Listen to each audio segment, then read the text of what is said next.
Hi. Today I want to continue to talk about, Byron Katie.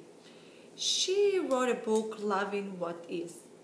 And she said over there, there is three businesses in life. There is God business, your business, and his business. What does that mean? For example, if it's raining today, you're getting in the morning upset. Whose business is that? It's God's business. You cannot do nothing about it. It's going to continue to rain. Either you like it, either if you don't like it. So this is his business. So why to get upset about it? If your son doesn't want to listen to you, doesn't want to do his homework, whose business is that? It's his business. This is his life. So why to worry about it? Just tell him, darling, it depends what's the age, right?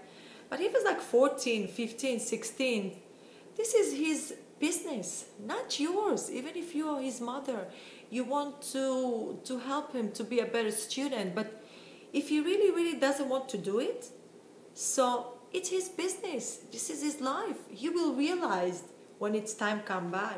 So you don't have to get angry about it. So, and the third business, it's yours business. Let's say I'm angry, I'm hungry, I'm upset. This is your business. So if everybody mind their own businesses, we're going to have a better life to live.